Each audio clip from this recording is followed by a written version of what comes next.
لە شاری ستۆکۆڵم شەواهەنگێک بە مەبەستی پشتیوانی لە منداڵان و لاوان لە گرتوخانەکانی تورکیەدا لەلایەن کۆمەڵێک لاوی کوردی دانیشتووی شاری ستۆکۆڵم بەڕێوەچوو.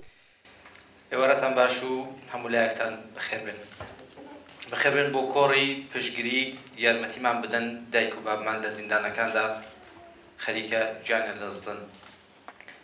ئێمە کە 12 لاوین و ئەو دەست پێشخێرەمان دەست پێ کردووە خۆمان بە پرسیار زانین لە ئاست ئەو ڕووداوانەی لە کوردستان ڕوودەدەن. خۆمان بە پرسیار زانی لە ئاست سەدان منداڵی کورد کە لە زیندانەکانی تورکیەدا بەند کراون و ڕۆژانە ڕوبەڕووی هەموو شێوازەکانی ئەشکەنجەی دەرونی و فیزیکی دەکرێنەوە و تەنانەت ڕوبەڕووی دەستێژی جنسی دەکرێنەوە. ئینگوار کارلسۆن سەرۆکوەزیری پێشووی سوێد و نوێنەری چەندین ڕێکخراوی سوێدی و کوردی و هەروەها چەندین ئەکتەر و هونەرمەندی کورد کە لە کۆمەلگای سوێددا دیار و ناسراون بەشداری ئەم شەواهەنگە بوون. بیرۆکەی پێکێنانی ئەم شەو ئاهەنگەی پشتیوانی سەرەتا لەلایەن کچە کوردێکەوە سەری هەڵداوە کاتێک کە هەست دەکا جیاوازیەکی یەکجار زۆر لە نێوان ژیانی منداڵانی کورد و منداڵانی وڵاتانی دیکەی وەک سوێددا هەیە.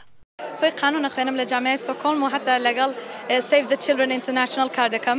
خۆی لە کاری ئەم ئۆرگانیزەخۆنە وای لە هاتووە کە بیری لاوان و مناڵانەکەم لە دنیاوە بەتایبەتی ئەمڕۆ هەوڵم داوە کە بتوانین ئێمە باسی لاوان و مناڵانی کوردستان بکەین کە لای من زۆر گرنگە کە ئەوان نەدەنگێکیان هەیە نە سیاسی ئەکرێ بۆ ئەو مناڵانە و لای منەوە لێرە لە سوید دەژم و ینی ئەبێ من ئەو شتە بکەم. بۆیە ئەمڕۆ لەگەڵ هاوڕێکانم کۆبووینەتەوە و ئەم ئاهەنگەمان دروست کردووە پێکەوە. لە خۆیەوە لە نامەیەکەوە دەستی پێکردەوە لە فەیسبووکە من نامەم نووسی بۆ ئەو کەسانە کە ئەزانم لە دڵیانەوە هەوڵەدەن بۆ کورد و کوردایەتی بۆیە نامەیەکم نووسی وتم وەرە با پێکەوە کۆبینەوە بەرامبەر ئەم شتە و ئەم کارە بکەین پێکەوە. بە 5 ڕۆژ هەموو شتێکمان قەراردا و ئەوە تا پرۆگرامەکە وەکو خۆتان دیتان بۆ خۆی دەرچوو. بەشدارانی شەواهەنگەکە سەبارەت بە بەشداریان لەم شەواهەنگەدا بۆ کوردستان تیڤی دوان. بەڵێ لە ڕاستیدا من وەکو هونەرمەندێکی کورد لەم شەوا کە بۆ پشتگیری لە مناڵانی کورد بەگشتی و مناڵانی باکووری کوردستان بە تایبەتی کە هەر لە دایکە بن و خۆیان ناسن زۆر بەداخەوە لە هەموو مافە مرۆڤایەتیەکەیان و لە هەموو مافە نەتەوایەتیەکانیان بێبەشن و نەکرد لە مافەکانیان بێبەشن لە زیندانەکانی تورکیا ئیساگەر سەردان بکەی بە سەدان مناڵی ژێر تەمەن 18 ساڵی لێیە. لە ڕاستیدا هیوادارم ئەو ڕێکخراوە مرۆڤ خوازانەی کە لە دنیا هەن سەردانی زیندانەکانی تورکیا بکەن بۆ ئەوە پێشێلکاری مافی مرۆڤە بتوانن مناڵانی کورد لە زیندانەکان دەربێرن. ئەم وەکا کوردین لە سوێدێ ئەم بەشداری vê çalakiyê dibin vê galayê ji bo ku em pera berhevkin ji bo ew zarok û mindalê ku li hepsxanê Kurdistanê Bakurdan e û ji bo ku em zimanê zikmakî biparêzin ji bo ku em Kurd bi zimanê xwe Kurdin. Gerek em zimanê xwe pêşa pêşî biparêzin û em vê şevê çêkirin ji bo ku em viya bidin raya giştî jî ku hem Swêdî hem Ewropî fêm kin ku em Kurd çi rewşek xirab dene li Tirkiye.